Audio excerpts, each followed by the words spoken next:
Магадгүй та бүхэн Солонгост өмнө нь ажиллаж байсан эсвэл Солонгост одоо ажиллаж байгаа бол монголчуудын дунд халзан гэдэг нэрийг сонсоогүй хүн гэж байхгүй байх. Тэгвэл тэрхүү монголчуудын дунд зартай зүсийг нь хараад хамгийн их чигшдэг байсан тэрхүү нөхөр халзан гэж яг хэн бэ? Тэр юу хийдэг хүн байсан бэ? Тэр яагаад шоронд орсон бэ гэх мэт асуултуудыг та бүхэнд хариулт бодгон энэхүү бичлэгээ хүргэж байна. За ингээд бичлэгтэйгээ хамт байцгаая. Өнөөдөр бид хууль ёс болон эх орон зүйцлийн багны цаадах нэг хүний амьдралын түүх, түүний төгсгөлийн тухай өгүүлэх болно. Энэ бол бүгд найрамдах Солонгос улсад хууль бус цагаачдыг баривчлан хэмээн хэсэг бүлэг хүмүүсийг удирдан гадаад ажилчдыг ангуучилж байсан Багчинжээ гэгчийн түүх юм. Түүний үүсгэн байгуулсан Чагуг минь Пуу Ёндэ буюу эх орныхоо иргэдийг хамгаалах холбоо нь анх хэрхэн бий болж эцэстээ яагаад гэмт хэргийн бүлэглэлт болон хувирсан бэ гэдгийг та бүхэнтэй танилцуулъя. Түүний түүх 2018 оноос эхэлдэг. Тэр үед бүгд найрамдах Солонгос улсын Чежу аралд Йемен улсын олон зуун дүүргсэд ирж Солонгосын нийгэмд гадаад иргэдийн талаарх айдас, эргэлзээ төрж эхлээд байсан юм. Яг энэ үеийг Багчинжээ ашигласан байдаг. Тэрээр Солонгос иргэдийн айдсыг өөртөө ашигтайгаар эргүүлж бид өөрсдийн гараар улс орноо хамгаалах ёстой хэмээн урайлан үзэн ядалтын үзэл суртал бүхий төрийн бус байгууллагыг байгуулсан байдаг. Тэрээр Күнмин Усон ТV буюу иргэдээ нэгдүгээр тавих сувг нэртэй YouTube сувг нээж гадаад иргэдийн эсрэг турхирсан бичлэгүүдийг тасралтгүй оруулж эхэлсэн байдаг.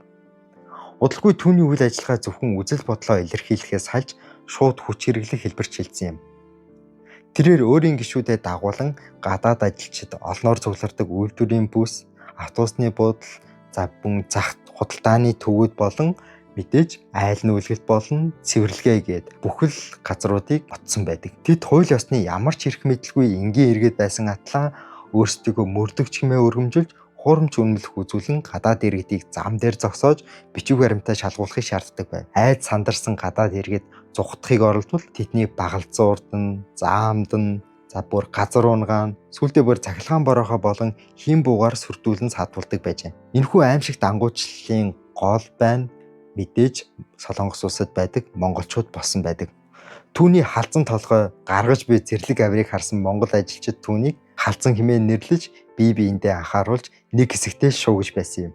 Энэхүү хүчирхийллийн бүх үйл явцыг тэд камераар бичиж YouTube сувгатаа шууд дамжуулдаг байсан ба тэдний бичлэгийг үзэн хит үндэсрэг үзэлтэй Солонгос иргэд төр засгийн хийж чадахгүй байгаа ажлыг хийж байна штэ хэмээн тэднийг баатар мэт өргөмжилж маш их хэмжээний мөнгөн хандив илгээх болов. Багчинжээгийн хувьд гадаад иргэдийг ангуучлах нь эх орноо хамгаалах биш, хөрөнгө мөнгө, нэр хүндийг авчирдаг ашигтай бизнес болсон хувирсан байдаг. Нэр хүндтэй ирдсэн тэрээр улс төрд хүч үзэхээр шидэж хэд хэдэн удаа сонгуульд нэр дэвсэн байна.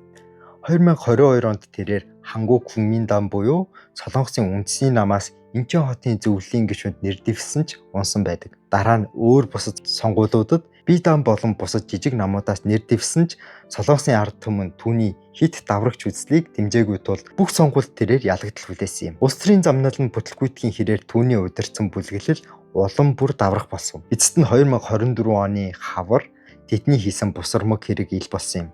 Түүний бүлэглэлийн гишүүд Чүнчонбуг аймгийн Амсан бүс нутагт хууль бус цагаац ажилчдын сул талыг ашиглан маш том гэмт хэрэг үлджээ. Тэд гадаад ажилчид цагтаад хандвал шууд албадан гаргахаас айдаг гэдгийг далимдуулна. Тэдний хууль бусаар хорж, сүрдүүлж, цагдаа болон цагаачлалын албанд барьж өгөхгүй байх нөхцөлтөөр 17 сая орчим воныг бэлнээр дээрэндээ авсан байна. Тэд баригдсныхаа дараа байгууллагын үйл ажиллагааны зардал дутагдсан учраас мөнгийг нь авсан гэж ичхүргүй мэдлүүлсэн байдаг. Тэдний шудраг ёс гэж хашгирч байсан үйлдэл нь ердөө сул дорой хүмүүсийг дээрэмддэг мафийн шинжтэй гэмт хэрэг байсан нь инхүү батлагдсан юм. Солонгосын хууль хяналтын байгууллага үүнийг зүгээр орхисонгүй. Энэ бол энгийн нэгэн төрийн бус байгууллагын алдаа биш, хүний эрхийн ноцтой зөрчсөн, арьс өнгөөр ялгуурлан гадуурхсан үзэн ядалтын гэмт хэрэг хэмээн үзэж Багчинжээ болон түүний нүхтийг шүүхэж шилжүүлсэн байдаг. Урт хугацааны шүүх хурлын эцэст 2025 оны 9 сард бүгд найрамдах Солонгос улсын дээд шүүхээс эцсийн шийдвэрээ гаргасан юм. Шүүхээс Багчинжээ буюу бидний мэдих халдсныг бусдыг бүлэглэн баривчилсан, хүч хэрэгэлсэн гэм буруутайг тогтоож 1 жил 2 сарын хугацаанд хорих албан ёсны шийдвэр гаргаж түүнийг шууд хорьсон юм. Шүүхийн шийдвэрт хэн нэгэн хууль зөрчиж тус улсад хууль бусаар оршин сууж байсан ч энгийн иргэнд бусдыг дур мэдэн мөрдөх, баривчлах, хүч хэрэглэх эрх байхгүй. Энэ бол хууль ёсыг улантаа гიშгсэн үйлдэл хэмээн онцлон тэмдэглэжээ. Түүний үүсгэн байгуулахыг оролцсон Хүмийн үс наманч хууль ёсороо бүтлгүйтэж 2025 оны 7 дугаар сард албан ёсоор татан буугдсан байна. Ингээд ангуучлагч өөрөө хуулийн хайрцагт орсноор энэ хэрэг төгссөн юм. Гэхдээ энэ түүх бидэнд маш том сургамжийг үлдээж байгаа юм. Энэ үйл явдал зөвхөн Солонгос улсад хамаатай зүйл гэж үү гэж бид бүхэн бас сайн бодох ёстой болов уу бодож байна. Манай Монгол улсад ч бас уул уурхай, барилга, боловсролын салбарт олон зуун гадаад иргэд ажиллаж амьдарч байна. Хэрэв бид тэднийг гадаад хүн гэдэг шалтгаанаар эсвэл бичиг баримтанд дутуу гэх нэрээр нийгмээрээ үзэн ядаж давчин гадуурхвал бид Солонгосын тэрхүү гэмт хэрэгтнүүдээс юугаараа ялгагдах билээ гэдгийг та бүхэн нэг бодоод үзээрэй. Хууль зөрчсөн хүнийг шийдэхийг шалгах эрх нь зөвхөн төрийн хууль ёсны байгууллагад байдаг болохоос хувь хүн үзэн ядалт эсвэл сохор мохор зүсгээрээ шийддэг зүйл огт биш юм. Үзэн ядалт ба гадуурхалт нь хизээч шударга ёс болж чадахгүй, харин ч тэрхүү үзэн ядалтын цаана ямар нэгэн шунал, бусармаг, ашиг хонжоо дуугдаж байдгийг Багжинжээ буюу хазны түүх бидэнд тод харуулж байгаа юм.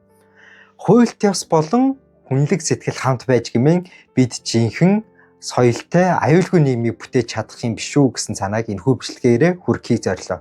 За ингээд дараагийн бичлэгээр уулзтлаа. Түр баяртай. Би та бүхэнд өмнө нь хэлсэнчлэн энэ хүний хувийн YouTube сувг нь одоо ямар ч илэрцгүй болсон тул тэдний нэгэн бичлэгийг та бүхэнд хүргэж байна. Энэхүү бичлэгт нэгэн мотоцикл унсан хүн бензин авахаараа ирэх ба энэ хүн гадаад хүн байсан болж таардаг. Ер нь бүгд найрамдах Солонгос ард улсад монголчууд гэхээс илүү Өмнөд Азийн орны хүмүүс хүргэлт болон хоолны газар их ажилдаг. Энэхүү халзангийн бүлгэм нь аль улсын иргэд аль салбарт ажилдгийг, тэдний сул тал нь юу болохыг мэддгийн учраас үүнийг маш сайн ашиглаж сурцсан байсан. Энэ удаад бол гинэт машин гарч ирж байгаа нь ер нь араас нь дагаж байсан, эсвэл угаасаа л гадаад хүн байж таараа гэсэн хандлага дээрээс шууд хүчээр шалгаж барих гэж байсан үйлдэл юм. Яг юу болсныг та бүхэн үргэлжлүүлэн үзцгаано.